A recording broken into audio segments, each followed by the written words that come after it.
सिद्दीकी साहब गवर्नमेंट को सुने, वो कहते हैं कि जनाब एक्सपोर्ट्स हमारी 10% हो गई हैं, 33% जो है रेमिटेंसेस बढ़ गए हैं, तरसीलात रिकॉर्ड बढ़ गए हैं, और फिर महंगाई जो है 1.5% पे आ गई हैं, और कल I am sure prime minister जो है इसका बहुत ज़्यादा इसको सेलिब्रेट भी करेंगे। क्या हमारी वाकई मुश्किलात ख़त्म हो गई हैं? बहुत शुक्रिया आपका, आम नुकात उठाए हैं आप दोनों ने। मैं सिर्फ आपसे ये अर्ज कर दूं कि ये जो आर्जी इस्तेहकाम नजर आ रहा है, आर्जी, ये पाकिस्तान की मईशत की कीमत पर है, पाकिस्तान के करोड़ों अवाम की कीमत पर है, और पाकिस्तान की सलामती की कीमत पर है। मैं अभी आपको आदाद शुमार जो हुकूमत के हैं उनसे बिल्कुल ये साबित कर सकता हूँ मेरा स्टेटमेंट। नंबर एक, देखिए बुनियादी बात, अब जो कुछ खौफनाक बातें भी हो रही हैं जो मैंने कभी ख्वाब में भी आपने और हमने नहीं सोची थी। इस वक्त एक मैं आपको फिगर दूं कि जो पाकिस्तान की टोटल जीडीपी है पूरे पाकिस्तान की, उसका 50% तकरीबन बैंकों के एसेट्स हैं, 50%। और ये जो बैंक्स हैं इनमें से 80% जो इनके एसेट्स हैं उन लोगों के पास हैं जो गैर मुल्की हैं, 80%, 80%। तो 50% जीडीपी इन लोगों के पास चला गया, 80%। इन्होंने क्या किया है ये भी मैं आपको बता दूं कि इस वक्त जो सूरत हाल है मेरे पास वो ये है कि बजट खसारा जो हमारा होता है, जो करप्शन की पैदावार होता है, टैक्स की चोरी का होता है, शाना अखराजात का होता है, उसका 99% यानी तकरीबन 100% बैंकों ने बजट खसारे को पूरा किया है। और कहा जी हमसे सरमायाकारी ले लें, हम करते हैं। तो अगर आप 100% या 99% बजट खसारे को बैंक पूरा कर रहे हैं तो बैंक का जो काम है वो कौन करेगा? ये तो कभी खुदा के लिए हमें सोच लेना चाहिए। और अगर 80% हमारे एसेट जो हैं गैर मुल्कियों के हाथ में हैं बैंकिंग के, जो कि जीडीपी का 50% है, तो हमारी खुद मुख्तारी कहाँ है और हमारा कंट्रोल मईशत पर कहाँ है? पहले ही IMF का कंट्रोल है। एक तो मैंने बात ये बता दी। दूसरे, बिल्कुल मैं जिम्मेदारी से बता रहा हूँ कि महंगाई में जो कमी हुई है इसको गलत तरीके से कहा जा रहा है। इसका मतलब हुकूमत ये कह रही है, आम आदमी के लिए मैं बता रहा हूँ कि महंगाई में इजाफे की शरह कम हुई है। ये नहीं कह रहे महंगाई कम हुई है। यानी अगर आप देखिए कि दिसंबर में 4.9 थी मिसाल के तौर पर, और ये जो है दिसंबर में 4.1 हो गई, अब 2.4 है। उनका कहने का मतलब यह है कि इजाफे की रफ्तार कम हुई है, महंगाई कम नहीं हुई। यानी जो 100 रुपए की चीज अब 102 की है, पहले 109 की हुआ करती थी। लेकिन जो आम बात है जिसका ताल्लुक पाकिस्तान की सलामती से है, मैं बार बार एक ही कह रहा हूँ कि कभी खुदा के लिए ये तो देख लें कि ये महंगाई कम किस तरीके से हुई है। देखिए 23,000 अरब रुपए के डिपॉजिट हैं उन लोगों के, 23,000 अरब रुपया जो बैंकों में बचत खाते हैं और जो टर्म डिपॉजिट हैं 3 महीने, 6 महीने, साल से ऊपर। आप भी अपना अकाउंट चेक कर लें, नाज़रीन भी चेक कर लें। इन्होंने जून 2024 में सिर्फ बचत खातों का मैं बता रहा हूँ 20.5% मुनाफा मिला था। अब मुनाफा उनको मिल रहा है 10.5%। यानी औसत अगर लगा लें 23,000 अरब के जो लोग हैं, लाखों लोग, उनको कोई 2,300 अरब रुपया सालाना मुनाफा कम दिया गया है। तो अगर महंगाई की इजाफे की शरह कम हुई है तो इनकी जिंदगी तो आपने अजीरन कर दी।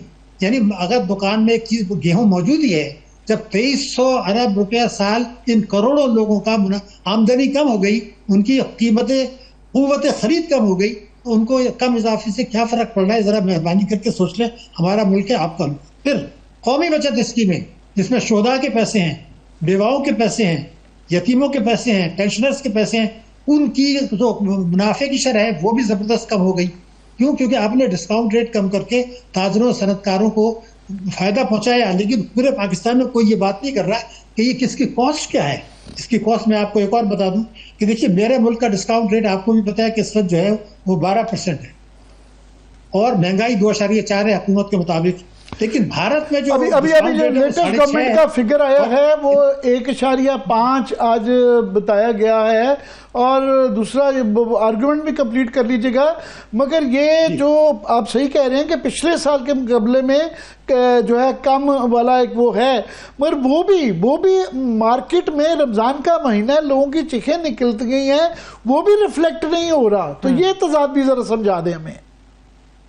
हाँ, लेकिन एक बात और भी हुकूमत को बतानी चाहिए कि जो कोर इन्फ्लेशन है वो काफी ज्यादा है, वो इतना कम नहीं हुआ जितना ये बता रहे। कोर इन्फ्लेशन की बात भी तो करें ना, नॉन फूड नॉन एनर्जी, उससे भी तो अवाम इफेक्ट होते हैं। मगर जो नुकता मैं आपके नाज़रीन को बता रहा था कि हमारा जो डिस्काउंट रेट है वो 12% है, भारत का 6.5 है, यानी हमारा दुगना है, लेकिन महंगाई फिल वक्त हुकूमत के मुताबिक कम है। तो फिर हमारा डिस्काउंट रेट दुगना क्यों है? ये वो डिस्टॉर्शन है जिसका इफेक्ट अवाम पर जा रहा है। अन्ना ये अगर कम है तो डिस्काउंट रेट भी तो कम होना चाहिए, क्योंकि भारत का डिस्काउंट रेट और महंगाई बराबर है। ये डिस्टॉर्शन है मईशत में, जिस तरीके से मैनिपुलेट किया गया है। मैं अब आपको एक और बात बता दूं तो आप हैरान होंगे। तो मेरा एक सवाल पैदा होता है मेरे जहन में कि पाकिस्तान में जो है तकरीबन 90 लाख आदमी ऐसे हैं जिनको अल्लाह ने इतनी आमदनी दी है कि वो रिटर्न फाइल करें, वो फाइल नहीं कर रहे हैं। ये हुकूमत के आदाद शुमार है बिल्कुल वाज़े तौर पर। तीसरी बात यह कि कैश का कारोबार पाकिस्तान में है।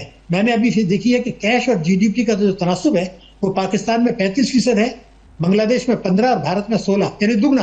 तो आप तो कैश का कारोबार कर रहे हैं, मईशत डॉक्यूमेंट ही नहीं कर रहे हैं, तो फिर टैक्स कहाँ से आएंगे? एक बात। दूसरी कि प्रॉपर्टी का एक बड़ा अहम मसला है, कई हजार अरब रुपया चोरी का, रिश्वत का, ड्रग का पैसा प्रॉपर्टी में लगा हुआ है। अभी एफबीआर ने वैल्यूएशन कहा है हमने बढ़ा दी है, मैं रिकॉर्ड में बता रहा हूँ, कुछ की जगह उन्होंने वैल्यूएशन कम कर दी है, बढ़ाई नहीं कम की है। मेरा सवाल जो है वो वजीर खजाना से भी है और जो इनसे भी है कि भाई अगर मैं एक 10 करोड़ की प्रॉपर्टी बेचता हूँ आज, जो मेरी जायज आमदनी की है, तो वो रजिस्ट्री होगी उसकी 3.5 करोड़ की। तो मैं जो 6.5 करोड़ रुपए मेरे जायज कमाई का है, मैं उसको गदागाड़ी में रख के कहाँ जाऊंगा कि इसको मुल्क से बाहर भेजो, क्या करो, मैं तो पकड़ा जाऊंगा। लेकिन जिसने खरीदी है उसके 6.5 अरब रिश्वत के चोरी के पैसे वाइट हो गए, और आप उसकी वैल्यूएशन को जो है वो इतना कम रख रहे हैं और ये बराबर लाने के लिए तैयार नहीं है। इनकलाब आ जाएगा मुल्क में, रेवोल्यूशन आ जाएगी। पीटीआर जो बहुत नारे लगाता है, पीटीआई के मंशूर में ये लिखा है कि जो मालिकियत मार्केट वैल्यू से कम होगी मैं उसको कौमी मिल्कियत में ले लूंगा। मैं एक तजवीज़ देता हूँ आपके से, आप ये कहें कि जब भी 1.5 करोड़ रुपए सालाना से ज्यादा कोई प्रॉपर्टी बिके, कोई भी, वो एडवर्टाइजमेंट हुकूमत अखबार में दे कि ये मैं बेच रहा हूँ। किसी भी आदमी को ये अख्तियार हो कि वो अपने जायज पैसे से 15% दे के खरीद ले, तो फिर ये धंधा खत्म हो जाएगा। इसलिए कि आप तो 10 करोड़ की चीज 3.5 में बेच रहे हैं, तो कभी भी आपके टैक्स की वसूली नहीं बढ़ेगी, कभी भी काला धन कम नहीं होगा, कभी भी मईशत दस्तावेजी नहीं होगी, कभी भी मईशत ठीक नहीं होगी। ये तो हम आज से खेलते चले मैं डॉक्टर साहब मुख्तसर वक्त है, 2 चीजें आपसे समझना चाहता हूँ। एक ये कि जिस तरह आपने कहा कि बैंक की डिपॉजिट जो है ये 2300 अरब बता रहे हैं या 23,000 अरब जो है, तो बैंक के डिपॉजिट जो है ना है तो आपको तकरीबन 30-31 अरब, मगर मैंने उन पर जो करंट अकाउंट निकाल दिए। अच्छा, ये पब्लिक डिपॉजिट्स हैं, अवाम का पैसा है, ये 5% सिर्फ देते हैं, इससे ज़्यादा नहीं है। एसएमईज को, स्मॉल एंड मिडिल एंटरप्राइजेज जो है, छोटे कारोबारी लोग जो हैं, ये ज़्यादा गवर्नमेंट ही ले जाती है, तो फिर कारोबार कहाँ से चलेगा? और दूसरा ये है कि ये फिगर स्टेट बैंक बार बार देता है। इस साल भी उन्होंने बताया कि मार्केट से उन्होंने डॉलर जो है 3.6 बिलियन डॉलर जो है ना वो ख़रीदा।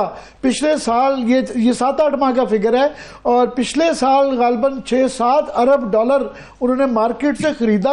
जब मार्केट से हुकूमत ख़रीदती है, बैंकों के ज़रिए ख़रीदती है, तो उसका महंगाई पे या क्या असरात हैं? देखिए, आपने बड़ा अहम नुक्ता उठा दिया। 2 बातें हैं। पहले तो हुकूमत मार्केट से जब ले रही है तो उससे डॉलर की डिमांड जो है तो मार्केट में रसद कम हो जाती है, स्टेट बैंक ले लेती है। मगर आपको बताऊं, हुकूमत की आप रिपोर्टें निकाल के देख लें, रेमिटेंसेस जो हैं उनसे मुल्क में अफरात-ए-ज़र बढ़ता है। तो जब आप ये 35 अरब डॉलर की रेमिटेंस इस साल मंगा रहे हैं, इसमें से जेन्युइन जो है वो जो है बहुत कम है, बाकी तो चोरी किए हैं 111.4। और 1 लाख डॉलर की टीटी के ऊपर हुकूमत को टैक्सों की आमदनी में 80,000 रुपए का नुकसान होता है। मैं माफी चाहूंगा, 80 लाख का। अब मेरा सवाल सिर्फ ये है कि जाली रेमिटेंसेज आ रही हैं, उससे टैक्सों की वसूली नहीं बढ़ रही, और ये उससे अफरात-ए-ज़र बढ़ रहा है। मैंने पहले भी आपसे कहा था कि मेरे मुल्क में इस साल जो हदफ है, जो मुझे नजर आ रहा है, रेमिटेंसेज का 35 अरब डॉलर का है, एक्सपोर्ट शायद 32 अरब डॉलर होंगी। भारत की रेमिटेंसेज जो है 124 अरब डॉलर है, बरामदात 777 अरब डॉलर, यानी उनकी बरामद 6 गुना है। अगर मेरे मुल्क की बरामदात 6 गुना के बजाय दुगनी हो, मैं आपको यकीन दिलाता हूँ IMF को खुदाफिज करके अपने मुल्क में घुसने नहीं देंगे। तो ये तो डिस्टॉर्शन कर रहे हैं ना आप, ये रेमिटेंसेज हो